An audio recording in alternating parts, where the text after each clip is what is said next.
What's up, sneaky people? It's your boy FB Kicks in Gear, and I am back with another legit check guide. And this time we have the Jordan 1 Travis Scott Low Olives. And I know I'm a little late to the party for this one, but it took me some time to, one, get some more olive batches in, and two, get myself an authentic pair so that I could do this comparison. On my left, we have the authentic pair over here, and on my right, we have the rep pair, and you can see all of the pictures that you'll need, especially after this comparison. You'll have all the pictures that you need to look at on Instagram on the account that's going to pop up on the screen. Pay attention to all the details, as I say, guys, because this particular release is very, very, very different than all of the other Travis Scott 1 releases. So let's get into it.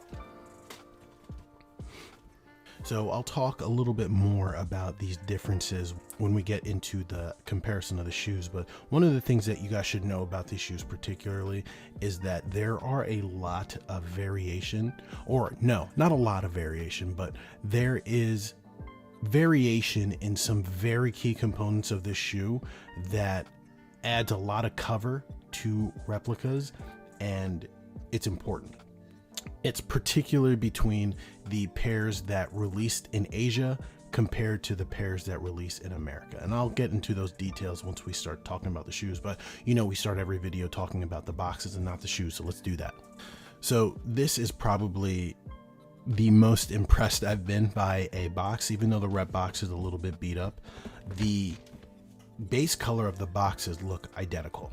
Side by side, same color. When you look at the greens though, authentic pair on the top, the rep is just a little bit lighter of a green than the authentic pair, or maybe it's not that it's lighter, maybe it's that there's a finish difference. I think the authentic pair has a more matte finish while the rep is a glossier finish, specifically on where the Nike text is, and that makes it just show off differently on the light. I think it actually is a little bit lighter, but the matte finish really does something different with how the light reflects on it. So you can see that the surfaces of the box are the same. It's the same like cream color, so that's interesting.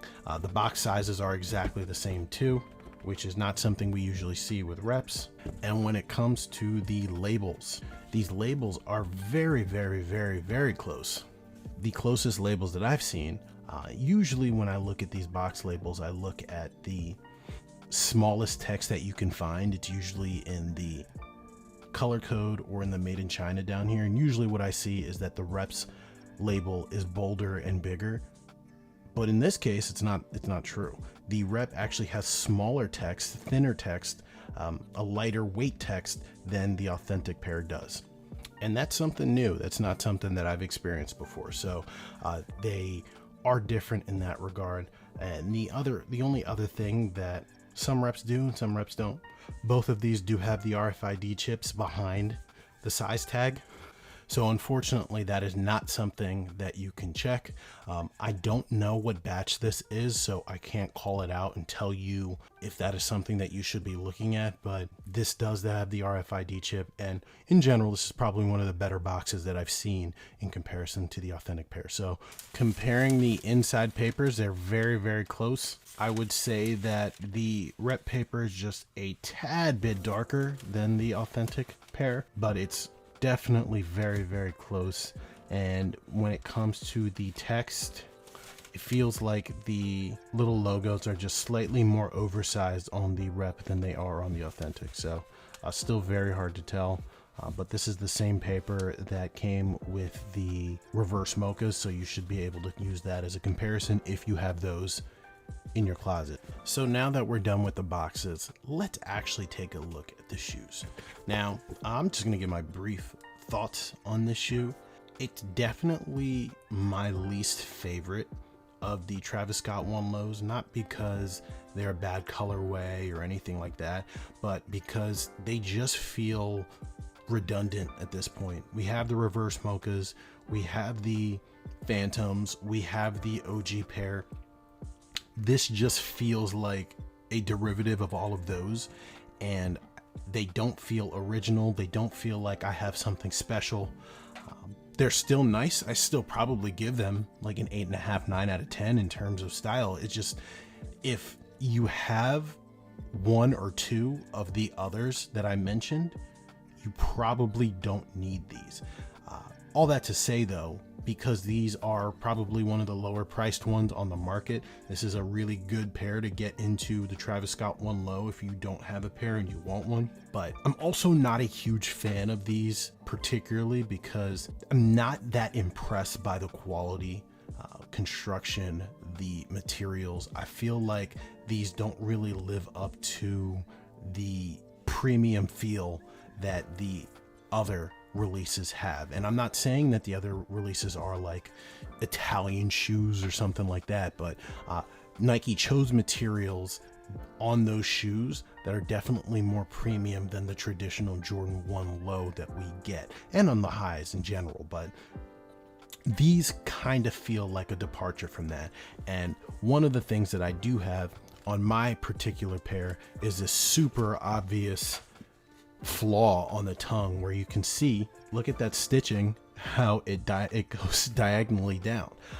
I'm not too stressed out about this because when I lace this up, it's all covered anyway. And I've heard other people have the same exact issue on their pairs, but this is just blatant, like Nike doesn't give a fuck about production. In my opinion, these would be a B grade, but it is what it is. I'm not the biggest stickler when it comes to quality, but this is still part of the package for me, and it doesn't meet the bar on the high expectations that I've had from the other ones. So with all that said, I still think they're a dope shoe, and it's still worth doing these comparisons on. They're just not my favorite when it comes to all of them. So with that said, we're going to do a couple of different things here. We are going to compare materials. We're going to compare colors.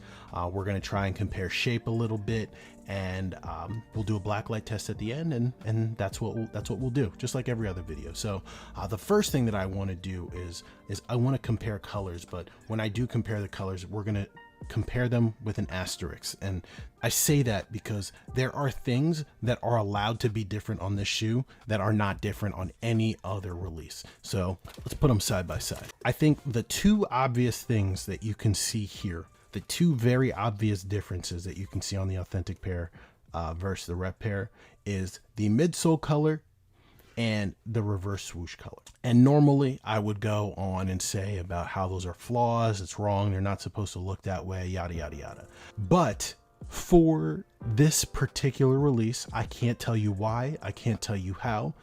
There are two different midsole colors, one darker and one lighter, and there are two different types of materials that are used on the reverse swoosh. As you can see, for most of the pairs that came out in America, they will look like this. You will see what we call like a dead nubuck on the reverse swoosh. It's going to look flat. It's not going to see much motion or anything like that. And you'll see this regular plain midsole. On pairs that released in Asia, you have a lighter midsole and a darker midsole, very similar to what this is going on here. And you have a reverse swoosh that has a ton of motion. So you're going to see a lot of reps that really mirror the Asian release, because maybe that's what they had access to, more easy access to, I should say. But there are still some things that are a little bit off. But while we're talking about it, here's the color that here's a direct comparison. Look at the color of the midsoles. You can see that my authentic pair is a little bit darker than on the rep, just a tad bit darker. But the biggest difference you can see obviously is the reverse swoosh. And while there are pairs that can have motion, the nubuck itself will still be a tad bit darker. So the tones will look very similar. You'll just see a more lively nubuck of this, if that makes sense. So while the motion is acceptable, I would say that the nubuck should be a darker color. And then when we switch over to the reverse, same kind of situation. This, while being ashy, it's okay, but it's a lighter green than it should be. So pay attention to that. Don't be thrown by the movement. Don't be thrown by the midsole color. Pay attention to the actual color of the nubuck, because that matters. It should be darker. It should still kind of look like this, but you'll just see a lot more motion. This is too light. When you switch over to the outsole, one of the things that, even though the midsoles can be a different color, the outsoles won't be. So you can see slight color differences between the authentic pair and the rep on the right. It's like the authentic pair has a little bit more green going on, while the rep is definitely leaning heavily into that olive colorway. And while we're looking at the midsoles, I'll do the squeeze test. Very sturdy and rigid.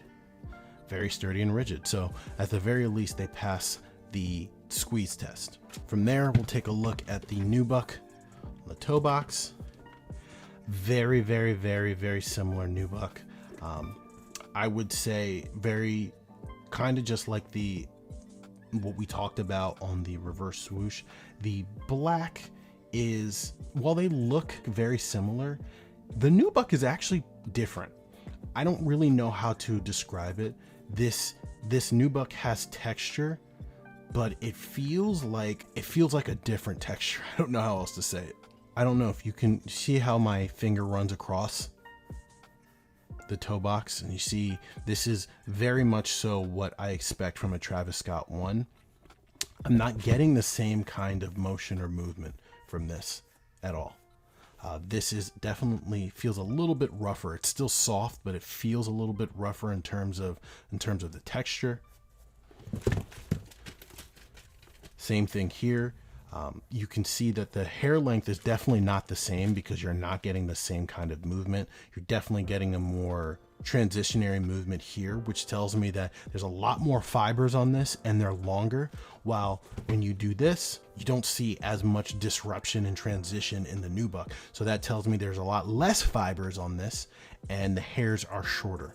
So I'm getting like really technical here, but if you think of like pixels, and you know, the more pixels a screen has, the higher definition is and the more light it can emit. This just feels like it has more pixels than this does. Think 1080p, 720p. That's the best way I can describe it. When you look at the same thing goes for the side panels here, you've got the same type of difference. You can see the same type of motion, way more fibers on this than this. And the Cactus Jacks look identical though. You know how I like to talk about how some reps just use very, very bold, thick Cactus Jack lettering on the side. These look absolutely identical. They feel absolutely identical for this size range, from let's say size 6 all the way up to size 12. You want to see some kind of contact with the C and this stitch. As you can see on my authentic pair, you want to see some kind of contact. That's good. From there, we'll take a look at the tongues. This is where we should start seeing less and less differences. When you look at the tongues, there is a color difference between the Cactus Jack and this Cactus Jack. Very, very slight. The Cactus Jack here seems to be a little bit darker, while this one is a little bit lighter. The background material is more or less the same. Feels thinner on the rep than it does on the authentic pair. It's stiff and thick on the authentic pair, but size-wise, they seem to be the same size, which is good or bad, depending on what you're doing. When you look at the Nike Airs, the tags look identical. Definitely some text differences on the back though. Pay attention to that swoosh. Look at the double O's there on the rep, and you look at the double O's here on the authentic. Definitely some differences there. So hey, pay attention to that. As I do other videos, I'll make sure that I look at the swoosh back there to see if I see more. See if I see more of this on the reps than I do on that.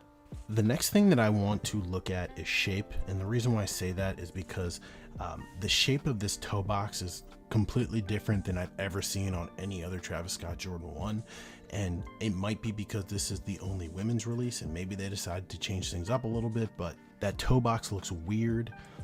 It's hard to explain, but if you look at this leather panel here, it actually feels like, it looks like, from my perspective, it gets wider from this angle out, as opposed to being uniform all the way. So it starts to ride up on top of the toe box. This is something that other authentic Travis Scott 1 releases do not do, but reps have been making their toe boxes like this forever, and it was wrong when they did it, but now this looks more like old reps than anything else. But look at the way that toe box is shaped. It's kind of bulky, it's kind of wide up front. You don't get as much of a belly on this as you do on the other pairs, but you definitely have more of a slope upward. Similar toe boxes for sure. Almost looks like the rep is a little bit thinner from my perspective. I don't know how it's looking to you guys face on, but from my perspective, it looks a little bit thinner of a toe box, which is interesting. And then we turn to the heels and the white leather. You know, I usually use this view here to show contrasting colors. And I think I can see a slight contrast between the white leathers for sure. You can also see the difference in the midsole, where the rep here on the right is a tad bit darker, and you can see the embroideries. I almost never go by the embroidery here because it looks like dog shit on my authentic pair, and you can see that I have loose stitches coming up on my authentic pair. And not so much on the rep, but I think the biggest difference here I can see is that that white leather is definitely a little bit darker. It almost has like a gray tone to it, like we've seen in reverse mochas. And there is a slight height difference on the rep as well. It's slightly taller. And I'm going to assume the same differences apply to the back, even though it's got a slightly different face. But we've seen this before. We don't need to go into that. And then from there, let's take a look at the insoles. So these insoles, just on first glance, they look very close, but pay attention. I think the biggest thing that stands out to me is look at the hair on the Cactus Jack. It's definitely wiry and stringy on the authentic, and then it's almost fuller on the rep. I've never seen like a blatant difference like that on an insole like this. Everything else matches up more or less. Colors look the same. While the backing looks black, it's actually more of a blue, and the rep looks more of a navy blue than the authentic pair does, and there are definitely texture differences to it as well. Definitely different blue colors as well. It's lighter on the rep than on the authentic pair. I usually don't get this in depth, but while we're at it, we might as well look. But take a look at that. This right here surprised me a lot. Other than that, everything else looks to be a little bit sharper on the authentic pair than on the rep. Now, before we do the blacklight, let's just take a look at the laces to see if they're the same color. That's usually a sore point for these reps. The reps usually get the colors slightly off, so let's see. Starting with the green, it's hard to explain. The authentic pair has more of a green color to it, while the reps look more olive in tone. It's a slight difference, but it's a difference nonetheless. The reds, definitely a brighter, more vibrant red on the rep pair than on the authentic pair. This is the red, I believe, that comes with the, I forget which one, whether it's the reverse mochas or the phantoms, but this is a red from another pair. They did not recreate these. And then we have the black laces. The black laces are usually the most accurate ones for obvious reasons. I'd say that just by looking at them in the bag, the authentic pair is not as waxed as the rep. The rep is definitely a lot more waxed, but more or less they're identical, probably the closest ones. And the white laces are white laces, and they look exactly the same. So with all that said, let's take a look at the blacklight test, and then we will close out this video. So when it comes to the blacklight, I have no idea what we're looking for on these, so let's just shine a blacklight and see what we find. Similar, same reactivity that we get from the sole. It doesn't glow bright white, but it definitely glows a little bit. Little to no reactivity on the white leather. Gives off this purple hue. Got some pink correction. No reactivity. You have some reactivity here on the Cactus Jack. Nothing on the Nike Air. Nothing on the laces. Just normal appearance. Yeah, we're not really getting anything to light up on here, which is a good thing. So we shouldn't be seeing anything light up on the reps either. You do get some reactivity out of the 23 and the Nike Air on the insole. So when we check out this rep, nothing should light up. All right, So far so good. Nothing, nothing, nothing, nothing. We should see the Cactus Jack light up, and it does. No reactivity from the laces, and reactivity from the 23 and the Nike Air. So this passes the Blacklight test completely. Nothing is reactive. Not going to bother testing the other shoe because it's the same, but they both pass the Blacklight test. So there you have it. So guys, that's my legit check for the Travis Scott Jordan 1 Olive. Thanks for bearing with me as I figure this out. This is a new shoe to me. I haven't had a lot of time with them, but with every video, I will be able to demonstrate more and more and more legit checking tips. So the one takeaway that I do have from this, if you're going to pay attention, is make sure you're really focusing on the color tone of the Nike reverse swoosh. It may not be dead flat like my authentic pair. You might see movement on here, especially if you're ordering from Goat or something and they get their pair from overseas, but look at the color because that's the most important thing. It should still be very similar in color. The white leathers are not identical, just like other reps of the Travis Scott Jordan 1 Low, specifically the reverse mochas. So if you have a reverse mocha, make sure that the white leathers match in tone, or at least are very, very close. Because that's something that it's weird. Reps do this consistently. They just get their white leather from feels like it's from a different source.